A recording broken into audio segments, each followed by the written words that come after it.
I told myself I wasn't going to cry at someone else's wedding. I managed to keep that promise for exactly 47 minutes, until the bride threw her bouquet and every woman in the room lurched forward with outstretched hands and hungry smiles, and I pressed myself against the wall near the kitchen entrance, a tray of champagne flutes balanced on my palm, invisible in the way only a catering waitress can be invisible. No one lunges for flowers when you're wearing a black apron. The Grand Meridian Hotel had a way of making you feel the distance between what you were and what the world could be. 12-foot ceilings with gilded cornices, chandeliers that dripped crystal light onto marble floors, the kind of place where the flower arrangements alone cost more than my monthly rent. And I would know, because I'd overheard the event coordinator complaining about it near the supply closet an hour before service began. I'd nodded sympathetically, as though I understood the tragedy of expensive peonies, and then gone back to polishing glasses until my reflection stared back at me from the curve of every flute. 26 years old, and this was my Friday night. It wasn't always like this. There were years when I imagined a different version of myself standing on the other side of the table, not serving, but seated, laughing with people whose names opened doors. I used to sketch fashion illustrations in the margins of my college notebooks, stay up past midnight researching fabric sourcing, dream in color swatches. Then Marcus happened, and the dream quietly folded itself up and slid under the bed, the way soft things do when there's no room left for them. I shifted the tray to my other hand and navigated through the crowd with the practiced efficiency of someone who had learned to take up as little space as possible. The reception was at full volume now.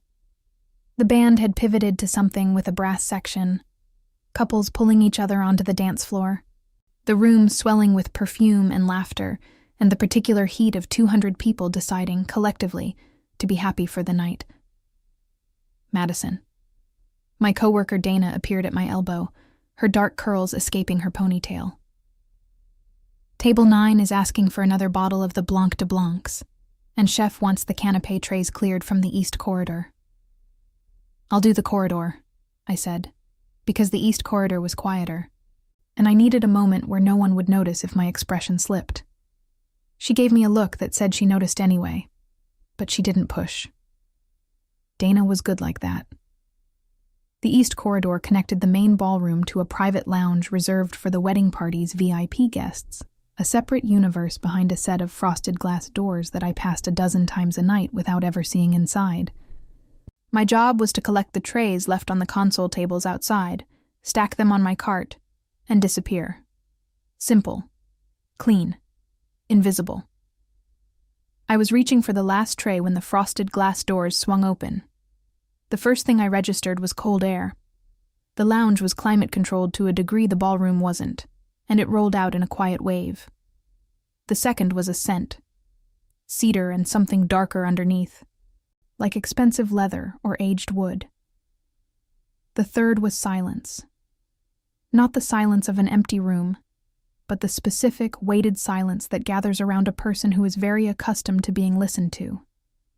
I didn't look up immediately.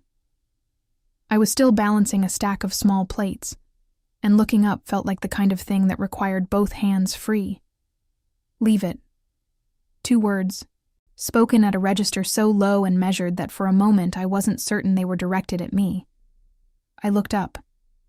He was standing in the doorway, not leaning, not filling the space with any kind of performance, just standing the way a structure stands, precisely without apparent effort, with the implicit suggestion that the space had rearranged itself around him rather than the other way around. He couldn't have been more than 30, which surprised me in a way I couldn't fully articulate, because everything else about him belonged to a different scale of authority. Sharp jaw, dark swept-back hair that a barber had clearly spent real time on, a black suit with a white shirt open at the collar and crawling up from beneath that collar, the edge of tattoos, intricate, dark work that climbed his neck like the shadow of something older than the room. 2 men flanked him several steps back, neither of them speaking, neither of them quite looking at me directly. The way they held themselves, hands loose, eyes moving, made the hair on my arms lift. I said, "Leave it," he repeated, with exactly the same inflection as before, as though the repetition was a courtesy rather than a command. His gaze had already moved past my face to the tray in my hands, then back. "You don't need to clear those tonight." I didn't know what to say to that. It's my job, sir."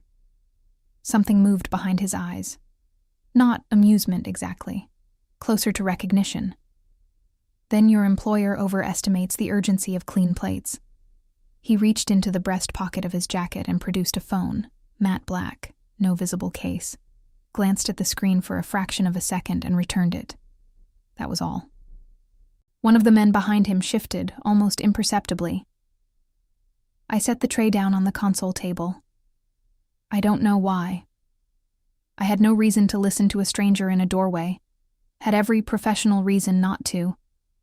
But there was something in the economy of how he spoke that short-circuited the usual debate. He wasn't asking. He wasn't threatening. He was simply stating a preference, with the absolute conviction of a man who had never needed to raise his voice to get what he wanted. "Madison." Dana's voice crackled through my earpiece. "East Corridor. You good?" I pressed the bud. "Yeah. 1 second." When I looked back up, he was watching me with an expression I couldn't decode. Patient the way only dangerous things are patient, like something waiting at the edge of still water. "You should go back," he said. "The party needs you." I took a step backward. My heel caught the edge of the cart, and time did that horrible elastic thing where the disaster is already happening before you've registered it as possible. The cart tilted, I grabbed for it, and the remaining glasses on its lower shelf cascaded to the marble floor in an eruption of sound that was catastrophic in the quiet of the corridor. Glass everywhere. A pool of condensation spreading across pale stone. And there, glinting under the corridor light, spinning in a small, perfect arc before coming to rest, a ring. A simple gold band that had been sitting on the third finger of my right hand every day for the past 9 months. The only thing Marcus had left me when he cleared out of the apartment. The only thing I hadn't been able to bring myself to remove. It landed 6 inches from the tip of his shoe. He looked down at it, then up at me. The silence between us was an entirely different animal than the one before. Heavier, warmer, threaded with something I didn't have a name for yet. His expression hadn't changed, but something behind it had shifted, the way light shifts on the surface of deep water. Barely visible from above, total underneath. He crouched, unhurried, and picked it up between 2 fingers. I should have said something. I should have crossed the distance and taken it from his hand with a murmured apology and an efficient smile, the way a professional does. Instead, I stood there, heart beating too fast, glass scattered around my shoes, watching a man whose name I didn't know turn my wedding ring slowly under the corridor light, as though reading something written inside the band. When he finally looked at me again, his voice was quieter than it had been. Not softer, quieter. There's a difference. "Yours?" 1 word. And somehow, the most complicated question I'd been asked in months. I didn't sleep that night. Not because of the broken glasses. The hotel had docked the cost from my paycheck before I'd even finished the shift. A quiet, mechanical punishment that barely registered.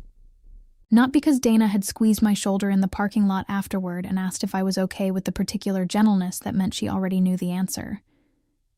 Not even because I'd taken the long route home, walking 3 extra blocks in the cold just to delay the moment of unlocking the apartment door and being greeted by the specific silence of a space that used to hold 2 people. I didn't sleep because of the way he had held that ring. Not possessively, not carelessly. The way you hold something when you are trying to understand what it means. Turning it, reading it, giving it more attention than a stranger's lost jewelry deserved. And then he had extended his hand toward me, the gold band resting on his open palm, and said nothing else. No follow-up question. No explanation for why the first one had landed in my chest like a stone dropped into still water. I'd taken it, muttered thank you, collected what dignity the shattered glasses had left me, and walked back into the ballroom with my cart and my black apron and my earpiece, and I hadn't looked back. But I'd felt it, the particular weight of someone watching you leave, not the casual wandering attention of a crowded room. Something focused, something that didn't waver. I lay on my back in the dark of my apartment and pressed the ring between my fingers until the edge left a mark on my palm.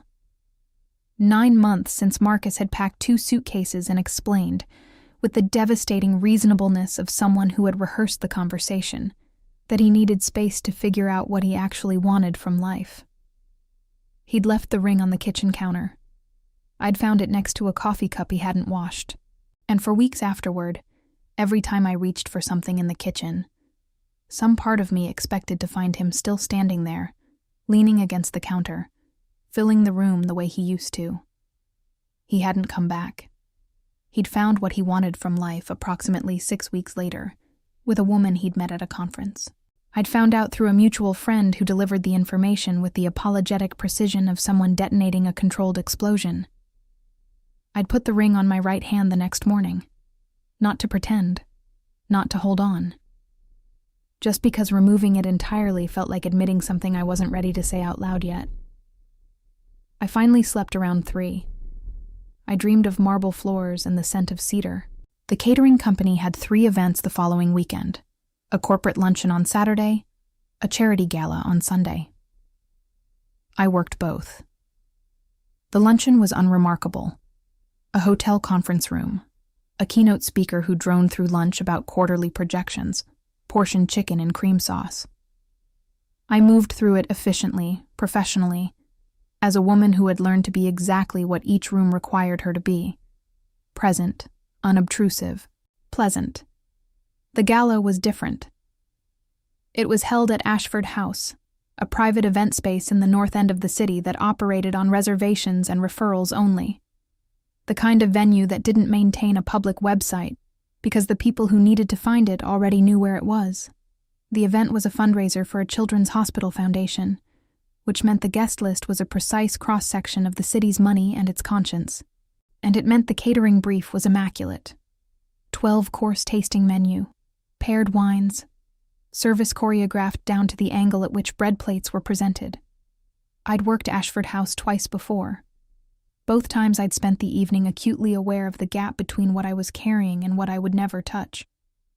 Not just the food or the wine, but the ease. The way these people inhabited their wealth without apparent effort, as though comfort was a language they'd been born speaking, and I was still sounding out the syllables. We arrived at 4 for setup. By 7, the room was full. I was stationed near the far end of the dining room, responsible for the outer tables and the corridor between the dining room and the private bar. It was a long stretch to cover, but I preferred the movement to standing still. Standing still left too much room for thinking. At 8:30, I turned the corner into the corridor with a tray of dessert plates and nearly walked directly into a wall of black fabric. I pulled up short. The tray rocked. I steadied it with both hands, heart lurching. And then I looked up, because apparently that was something I needed to do 1 fraction of a second before any sense of self-preservation kicked in. He was here.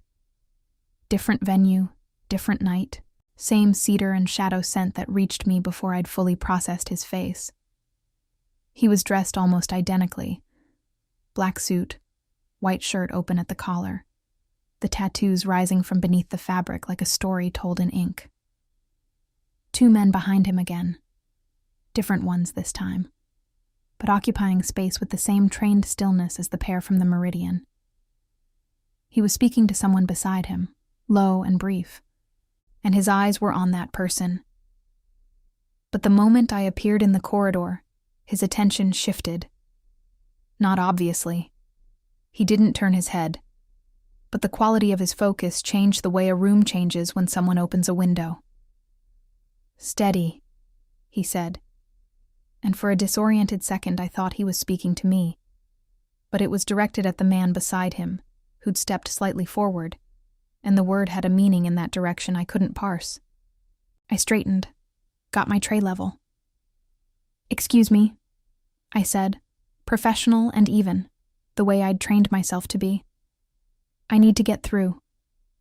He stepped to the side without any drama whatsoever, creating space in the corridor, and I moved through it with my eyes on the tray and my peripheral vision burning. I made it 4 steps before he spoke. "No broken glass tonight." I stopped walking. I should not have stopped walking. Every competent, professional instinct I possessed told me to keep moving, deliver the plates, do my job. Instead, I stood in the corridor of Ashford House with a tray of petit fours and felt heat climb the back of my neck. I turned halfway, not enough to be a full confrontation. Just enough. "Not yet," I said. Something happened to his face. It was brief and carefully controlled, but it was there, the ghost of something that might have been a smile, moving through his expression the way a current moves under ice. There and gone before I could be certain of it. His eyes dropped, for just a moment, to my right hand. The ring was there. Of course it was there. When he looked back up, whatever that almost expression had been was gone, replaced by the same composed, unreadable attention as before. "Careful with the corners," he said. "The floor in this building is uneven." Then he turned and walked away, back toward the private bar, and his men fell into formation around him with the seamless efficiency of people who had done this 10,000 times. And I stood in the corridor with dessert plates going cold on my tray, and the absolute, irrational certainty that nothing about these 2 encounters had been accidental. I delivered the plates. I did not drop anything. But for the rest of the night, every time I entered the corridor, I was aware of exactly where in the room he was. The way you're aware of a fire in a building, not because you're looking at it, but because your body has already decided it needs to know. At 10:30, I was collecting empty glasses near the private bar entrance when I overheard 2 men in dark suits speaking in low voices just inside the door. Shin confirmed the meeting for Tuesday. The Nakamura situation is resolved. Mr. Kwon wants the contracts moved before end of month. Mr. Kwon. I filed it away without meaning to, the way you file things you overhear when you are professionally invisible. Reflexively, without intent. The information sitting in the back of my mind like a footnote to a document I'd never meant to read. I picked up my tray and walked away. But as I passed the far end of the bar, I felt it again, that specific, focused weight. I didn't turn around this time. I kept walking, shoulders straight, tray balanced. At the door to the kitchen, I finally exhaled. Behind me, from somewhere in the warm light of the room, I heard a man say something in Korean. One of his men responded. And then there was a pause, pointed, deliberate. And in that pause, I could have sworn the air pressure in the room changed. I pushed through the kitchen door and didn't look back. But his name was already inside me now, warm and foreign and far more dangerous than a ring on a marble floor. Kwon Minho. And something in the way the men around him said it told me that in certain parts of this city, that name was not spoken lightly. I learned his name on a Sunday. By Wednesday, I understood what it meant. Not because I searched for it. I want to be clear about that. I'm not the kind of person who chases danger with both hands open, who mistakes a sharp edge for something worth touching. I found out the way you find out most things you weren't meant to know. By accident, in pieces. Each fragment innocent enough on its own until the picture assembled itself without your permission. It started with Dana. We were restocking the supply van after a Tuesday afternoon event, a private birthday lunch at a rooftop restaurant downtown, when she mentioned, the way she mentioned things she considered common knowledge, that the Ashford House Gala had generated a particular kind of attention among the catering staff. Apparently the client who reserved the private bar, she said, folding a linen tablecloth with practiced efficiency, was Kwon Minho. She said it the way you say a name you expect to land with weight. It did. You know who that is? I asked, keeping my voice level. Dana gave me the look she reserved for questions she found genuinely surprising. Madison. Everyone in the service industry in this city knows who that is. Not directly. You don't know him directly, because people who know him directly tend to become very quiet about it. But you know the name. She folded the second corner. His family runs half the private import businesses on the east side. The legitimate half, anyway. The rest... She paused, seemed to decide something, and shrugged. The rest is why people don't ask too many questions. I stared at the tablecloth in my hands. He's been in the city for about 2 years, Dana continued, because once she started a thread, she followed it to the end. Before that, Soul. His father ran things there, from what I understand, and Minho came here to expand. Bought a building on Creston Avenue, some kind of private dining establishment, members only. Also has a share in the Meridian, apparently. She glanced at me sideways. Why are you asking? I'm not asking, I said. You brought it up. You're doing the face, she said. I don't have a face. Madison, you have a very specific face you make when something is happening that you haven't told me about yet. I handed her the tablecloth. Help me with the glassware. She let it go, because that was the agreement we had. She noticed everything, and respected the right to silence. But for the rest of the afternoon, I felt the weight of what she hadn't pushed me to say, sitting between us like a third person in the van. That night, alone in my apartment, I stood at my kitchen window and looked at the street below and allowed myself, for the first time, to acknowledge what I already knew. He had been at the Meridian. He had a share in the Meridian. He had been at Ashford House, which operated on referrals. 2 encounters in 2 weekends, in venues where I happened to be working, in a city large enough that coincidence should have felt more plausible than it did. I pressed my palm flat against the cold glass of the window and told myself I was constructing something from nothing. That beautiful, dangerous men did not involve themselves with catering waitresses for reasons beyond inconvenient corridor traffic. That the way he'd looked at my ring meant nothing. A momentary curiosity, a flicker of attention, nothing more. I told myself all of this carefully and thoroughly, and then I went to bed and dreamed of cedar and marble again. The call came Thursday morning, from a number I didn't recognize. I almost didn't answer. I was running late. The coffee maker had decided to express its age by producing something closer to warm brown water than actual coffee, and I was standing in the kitchen in my uniform, calculating whether I had time to stop somewhere on the way to the first event. When the phone lit up on the counter, I answered on the 4th ring. Ms. Madison Carter? A man's voice, professional and neutral, the cadence of someone trained in discretion. Yes. My name is Jin. I'm calling on behalf of Mr. Kwon Minho. He'd like to extend an invitation for lunch today, at Creston House, 1 o'clock. Transportation will be arranged from your address. The coffee maker dripped sadly into an empty pot. How do you have my address? I said. A beat. Mr. Kwon was thorough in his preparations. That should have frightened me more than it did. Perhaps it did frighten me, and I was simply too tired to let it reach the surface. Or perhaps, somewhere beneath the exhaustion and the practicality and the 9 months of learning to need nothing from anyone, a door I'd assumed was permanently closed had developed a crack, and the cold air coming through it felt less like danger than like weather. Something real, something that had temperature and direction. I have work, I said. Your shift begins at 3, Jin said. You'd be back in time. I set down my coffee cup very carefully on the counter. 1 o'clock, I repeated. The car will be outside at 12:45. I hung up, stood in my kitchen for a long moment, and then went to find a better shirt. Creston House was not what I expected, which meant I'd expected wrong.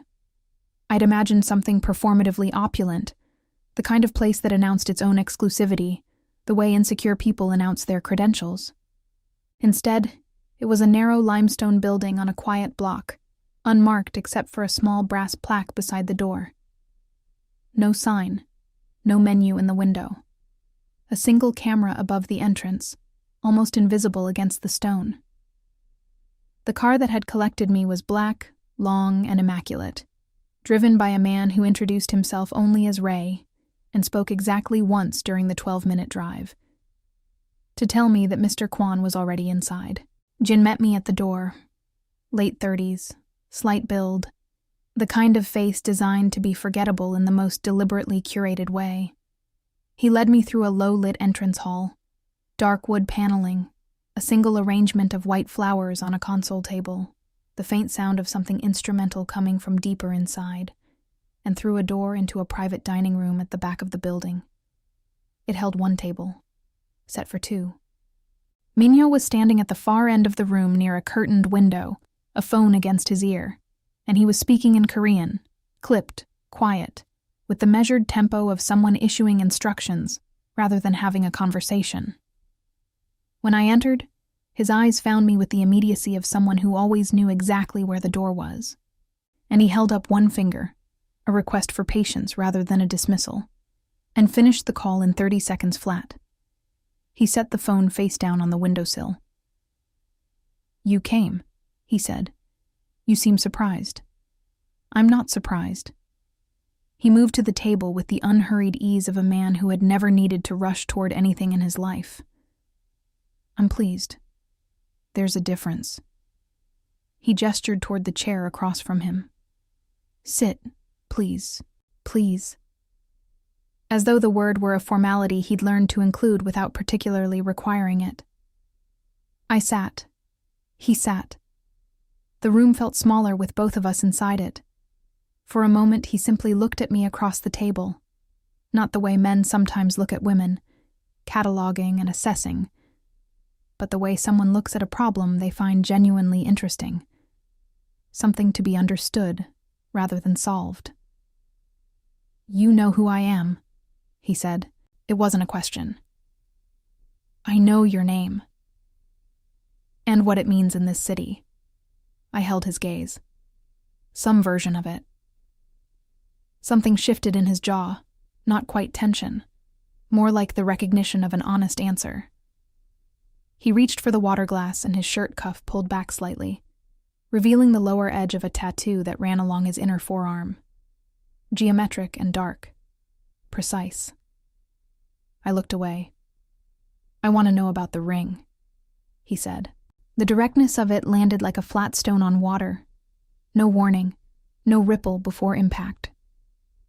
"That's why you invited me to lunch," I said. "To ask about my ring." "Partly." He set down the glass. "Mostly I wanted to see if you'd come. As a test. As information." His voice was entirely calm. "Everything is information, Miss Carter. The ring is information. The fact that you're wearing it on your right hand is information. The fact that you picked it up off the floor yourself, before you let me hand it to you, is information." He paused.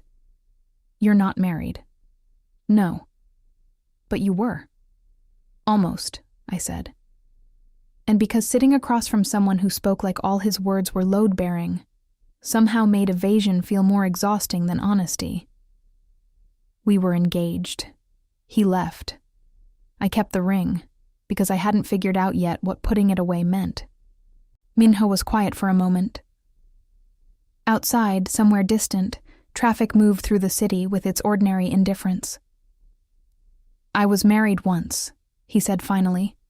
3 years. It ended. He said it without apparent pain, which somehow made it worse, not because he was cold, but because the distance between the words and the weight of them was obviously hard-won.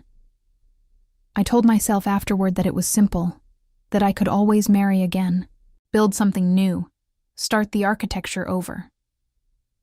His eyes dropped briefly to my right hand where it rested on the table. "Then I saw your ring on the floor, and I understood that I had been lying to myself for a very long time." The room held us both in its quiet. I didn't know what to say. I wasn't sure anything I said would be equal to what he'd just put on the table between us. Stripped of pretense. Offered without negotiation. Before I could find words, the door at the far end opened and Jin appeared, murmuring something in Korean. Minho's expression closed, not harshly but completely, the way a hand closes around something it intends to keep. He said 2 words back. Jin disappeared. Minho looked at me. There's a situation I need to address, he said. It will take 20 minutes. You'll stay. Not a question, not quite a command. Something in between. The particular register of a man who had stopped asking for things he'd already decided to have. And the part of me that should have stood up, thanked him for the water, and called a cab home instead, stayed exactly where it was, hands folded on the white linen, listening to him walk out of the room and wondering when, precisely, I had stopped being a person who left. He came back in 18 minutes. I know because I watched the clock on the wall, an antique piece mounted above the sideboard, its second hand moving with the quiet, indifferent persistence of something that had measured out far more significant silences than mine. I watched it because watching the clock was safer than examining what I was feeling, which was something I didn't have clean language for yet. Not fear, not excitement, not the reckless pull of attraction, but some compound of all 3 that sat low in my chest and refused to be categorized. When the door opened and he returned, he was unhurried, jacket still immaculate, nothing in his expression suggesting that whatever had required his attention had cost him anything. He sat. The food arrived within moments. I never saw who brought it, only heard the soft sound of the kitchen door, and felt the warmth of the plate settling in front of me. We ate, or rather, he ate with the measured appetite of someone who treated meals as function, and I made a reasonable effort while trying to appear less acutely aware of him than I was. Midway through the second course, he said without preamble, "Tell me about the man who left the ring."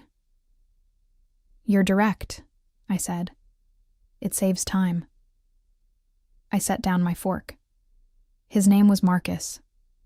We were together 4 years, engaged for 1. He decided he wanted something different.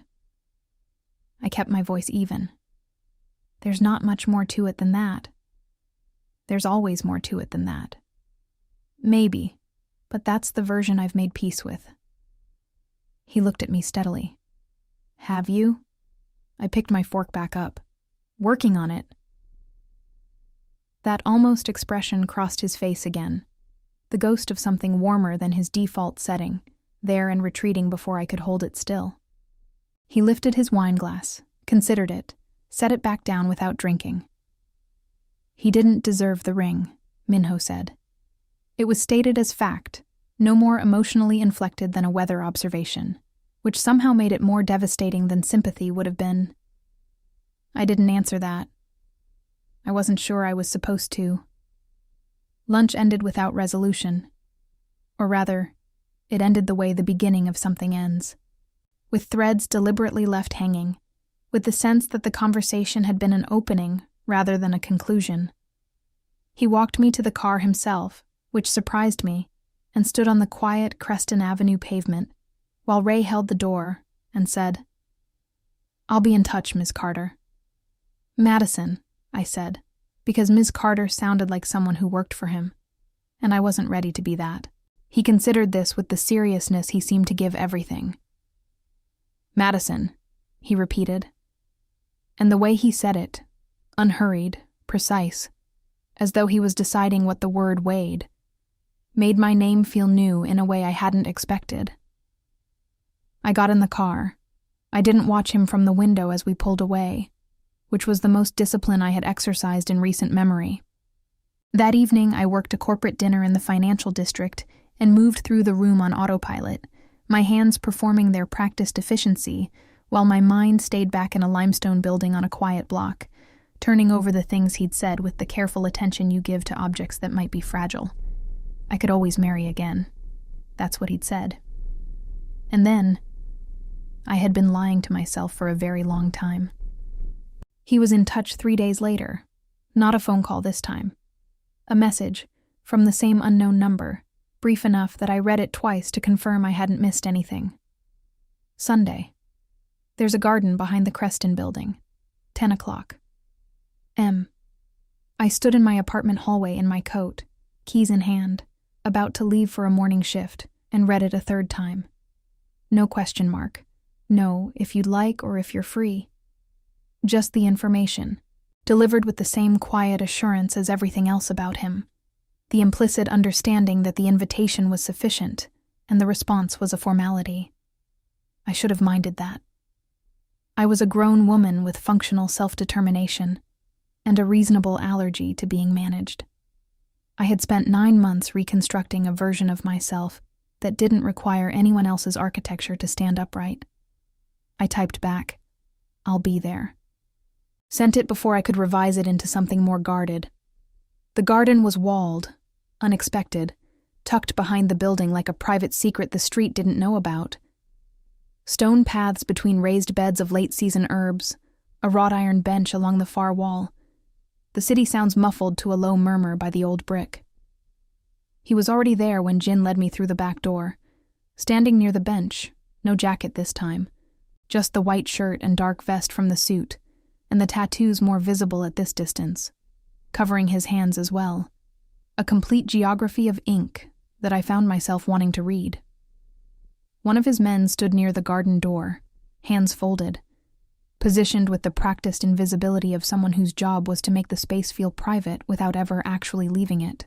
I'd grown accustomed to their presence the way you grow accustomed to a building's structural elements, aware they were load-bearing without needing to examine them closely. "You're punctual," he said. "You're specific about times," I said. He almost smiled. We sat on the bench with several inches of considered distance between us, and the late morning sun came through the gaps in the wall in long, angled bars of gold that fell across the stone paths and made the whole space feel suspended from the ordinary progression of days. We talked for 2 hours. Not about his world, not directly, not with any of the specifics that would have required me to decide something about them. He asked me about my illustrations, which surprised me because I hadn't mentioned them. When I raised an eyebrow, he said without apology, I was thorough. And I realized that thorough, for him, meant something significantly more comprehensive than a Google search. The thought should have alarmed me more than it did. Mostly it alarmed me that it didn't. I told him about the fashion work anyway, the years of sketching, the designs I'd built in my head during long catering shifts, the small portfolio I kept in a drawer because pulling it out felt like inviting disappointment. He listened the way he did everything, with his full attention, no performance of interest, just genuine focus that made me feel, uncomfortably, like the most interesting object in any room. In return, he offered things in careful portions, his years in Seoul, his father's expectations, the specific loneliness of inheriting a world you hadn't chosen. He spoke about his ex-wife once, briefly, with the measured distance of someone who had done significant work on the subject. They'd married young, grown into different people, separated without cruelty. She wanted ordinary, he said. I couldn't give her that. He said it without resentment, just acknowledgement. Can you give anyone ordinary? I asked. The question sat between us for a moment. No, he said, but I stopped pretending that was a flaw. The shift happened gradually, then completely, the way seasons change. Invisible for weeks, and then, one morning, undeniable. He began appearing at the edges of my life with the subtle, persistent patience of someone rearranging a room 1 inch at a time, careful enough that you might not notice until you turned around and found everything different. A car outside my building on a Tuesday morning when my shift started at 7 and the bus route was unpredictable. A message on an afternoon when I'd mentioned the week before, casually, that I had a few hours free. Lunch again at Creston House, and then dinner. And then an evening in the garden with takeout containers from a restaurant in Koreatown that tasted like something assembled with genuine care. He never asked to come to my apartment. He never pushed past whatever boundary the inches between us on the bench represented.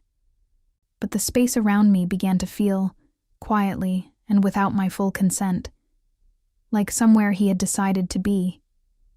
And I began to understand that the protection he extended was not incidental. The first time I noticed it clearly was a Friday evening, leaving a late event at the Meridian, the same venue where we'd first crossed paths, which felt meaningful in a way I couldn't articulate.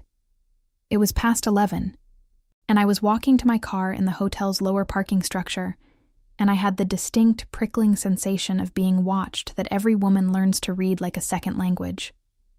I turned. Nothing visible. But near the structure's entrance, a dark car idled that hadn't been there when I'd arrived. As I pulled out onto the street, it pulled out 3 cars behind me and stayed there, steady and unobtrusive, all the way to my block, where it stopped as I turned into my parking space. I sat in my car for a moment. Then I texted him. "Was that one of yours?" The response came in under a minute. "Yes, just that. No explanation, no apology, no request for permission." I stared at the screen. Part of me constructed the argument I should have made. About privacy, about consent, about the difference between protection and control. The argument was sound, and I believed all of it. I typed, "You could have told me." His response took longer this time. "If I told you, you would have argued with me about it, because you didn't ask." I know. A pause. Then, "Are you inside?" I looked up at my building, at the lit windows, at the perfectly ordinary street that looked, from this angle, exactly the same as it always had, except that somewhere in it, a man was waiting to know I was safe. And the knot in my chest that Marcus had left when he walked out was doing something I hadn't expected, not dissolving but shifting, making room. "Yes," I typed. "Good night, Minho." First time I'd used his name without the formality. I felt it the moment I sent it. "Good night, Madison." Then, after a beat, "Sleep well." 3 weeks later, everything that had been assembling itself in the background arrived at the surface at once. It began with a woman named Sarah. I encountered her at Creston House on a Thursday evening.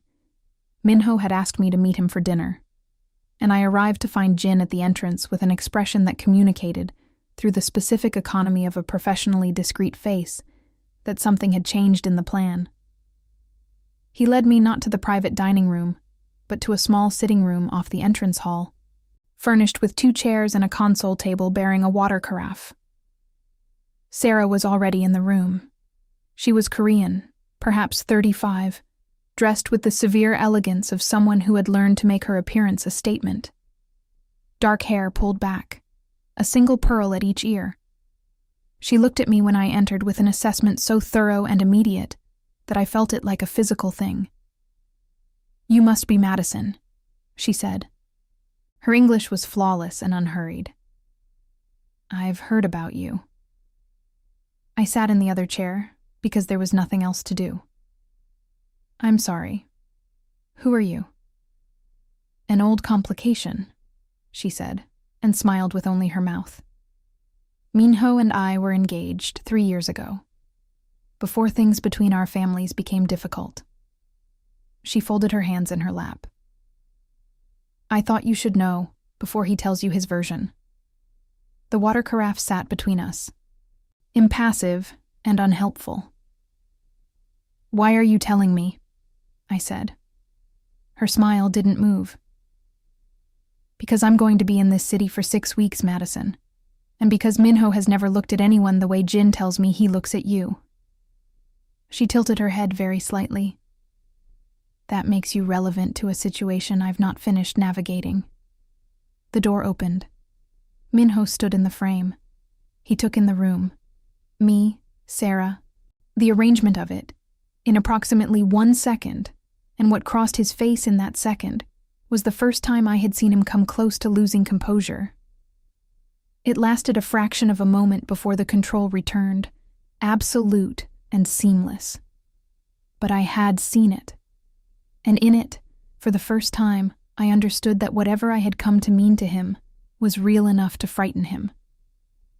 He said one word to Sarah, in Korean, that I didn't understand. Her expression didn't change. Then he looked at me, and his voice, when he spoke, was the quietest I'd ever heard it. Madison.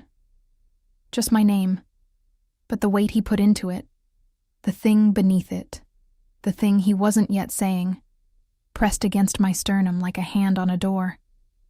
And for the first time since he'd picked up my ring from a marble floor, I had absolutely no idea what came next. Nobody moved for what felt like a very long time. The sitting room held all three of us in its careful quiet. The water carafe, the two chairs, the console table. The weight of everything unsaid pressing against the walls, like something that needed more space than the room could offer. Sarah sat with her hands folded, and her expression arranged into the kind of patience that is indistinguishable from strategy.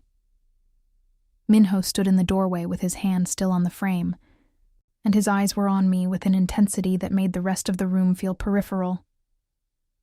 "Give us a moment," he said, and it took me a beat to understand he was speaking to Sarah. She rose without argument, which told me something about the specific architecture of whatever had existed between them, the way certain habits of deference outlast the relationships that built them. She moved to the door, paused beside him, and said something in Korean, low and directed, that he didn't respond to. Then she was gone, and the sound of her heels on the hardwood floor faded down the entrance hall, and we were alone. He came into the room. Didn't sit. Stood near the window with his arms at his sides, and looked at me with an openness I hadn't seen on him before. Not vulnerable exactly, but unguarded in a way that felt costly for him, the way honesty is costly for people who have learned to treat it as a liability. "I should have told you about her," he said. "Yes," I agreed. "You should have." She and I were never married. We were engaged, briefly, at the request of our families. It ended when it became clear that what our families wanted and what either of us wanted were different things. He paused. "I don't have feelings for her. I want to be exact about that." "I believe you," I said. And I did, which was its own kind of surprise. I had spent 9 months calibrating my ability to believe men, and finding it considerably reduced. But that's not entirely the point. He looked at me. "The point," I said carefully, "is that she knew about me. She said Jin told her how you look at me, which means the people around you know things about what's happening between us. And I've been assembling it in real time, Minho, without the full picture. And I need the full picture. I need it from you." The room breathed. He crossed to the chair Sarah had vacated, turned it slightly so it faced me, and sat. Elbows on knees, hands loosely linked, the posture of a man making himself smaller than he usually permitted, which on him looked like an act of genuine will. "My family in Seoul wants me to resolve the situation with Sarah's family," he said. "There are business interests that have been complicated by the broken engagement. Her father holds contracts that intersect with operations here. Coming to the city was partly her way of reopening that conversation." He held my gaze steadily. "I had no knowledge she was coming until 2 days ago. I didn't tell you because I was determining how to end it before it became something you needed to carry." "I don't need you to carry things for me," I said. "I know that." Something in his voice shifted. "That's not why I do it." The distinction landed softly, the way important things sometimes do, without announcement, without the drama you'd expect from something that changes the shape of what you understand. "Why then?" I asked. He was quiet for long enough that I thought he might not answer. Then, "Because you've been carrying things alone for long enough, and I find that I can't watch that without—" He stopped, started again. "Without wanting to change it." I looked at my hands, at the ring on my right hand, the gold band I'd been wearing for 9 months like a scar I hadn't finished deciding what to do with. I slid it off. It wasn't dramatic. It wasn't a statement delivered for effect. It was simply what my hands did, without consulting the part of me that still had objections organized and ready. I set it on the console table between us, and it made a small, clean sound against the wood. Minho looked at it, then at me.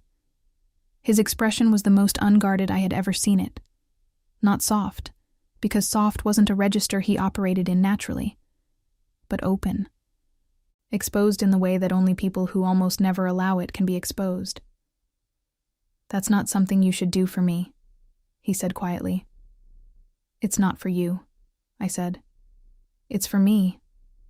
I should have done it months ago." I paused. "But you should know. I'm not simple, Minho. I'm not easy. I have the remnants of a disaster in my immediate past. And I'm a woman who carries trays for a living while dreaming about something she hasn't found the courage to build yet. And your world is something I don't fully understand. And some of what I do understand frightens me." "I know," he said. "And you still—" "Yes," he said, simply, without qualification. He dealt with Sarah the following week. I wasn't present for it, and he didn't give me a detailed account, which I had decided to accept as the terms of existing alongside someone whose world operated on a different level of disclosure than ordinary life. What he did tell me was this. He had flown to meet her father's representatives in New York, had restructured the contested contracts through a third party that satisfied the financial obligations without requiring anything personal, and had made it clear, in whatever manner men like Minho made things clear, that the conversation about the engagement was permanently concluded. Sarah left the city on a Thursday. Jin told me, not Minho, and I suspected that was intentional. His way of letting me receive the information without having to watch him deliver it, which was, I had come to understand, a form of consideration particular to him. The morning after Sarah's departure, I was at my kitchen table with my sketchbook open for the first time in almost a year. I don't know what prompted it. Perhaps it was the ring no longer on my finger, the slight unfamiliar lightness of that hand. Perhaps it was something he'd said in the garden weeks before, about the portfolio in my drawer. Perhaps it was simply that some things wait until the weight on top of them is lifted. I drew for 3 hours without stopping. What followed was not simple. I want to be honest about that, because the version of this story that makes it simple would be a lie, and I've had enough of comfortable lies to last considerably longer than 9 months. Minho's world was real, and its reality had edges I sometimes felt without being able to see them clearly. Late phone calls, the permanent presence of men in dark suits at a considered distance. Conversations that stopped when I entered a room, the occasional afternoon when he was unreachable for hours, and then reappeared without explanation. His composure intact, and something behind it that he had clearly decided I didn't need to see.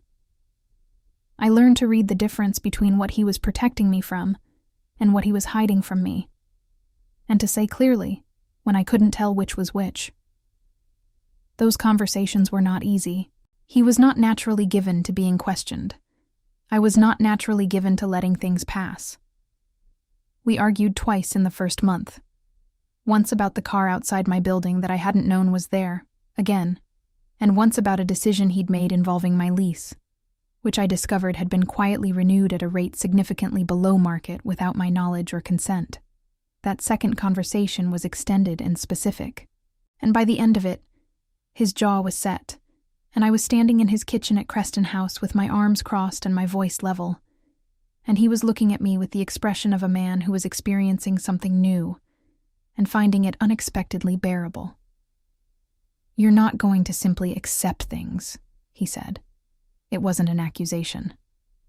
"I told you I wasn't easy," I said. "You did." A pause. "I find I don't want easy." We were better after that. More honest. The way things that have been tested honestly become stronger at the break. He stopped managing my circumstances without telling me. I stopped pretending I hadn't noticed when he did. It was an ongoing negotiation, imperfect and real, and nothing like the simple architecture of the life I'd had with Marcus, which had been easy right up until the moment it collapsed.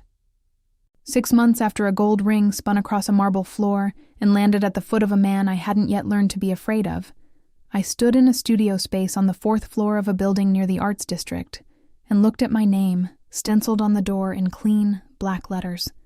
Madison Carter Design Studio. The space was small. One large room with north-facing windows, and the kind of good bones that make a room feel workable regardless of what's in it.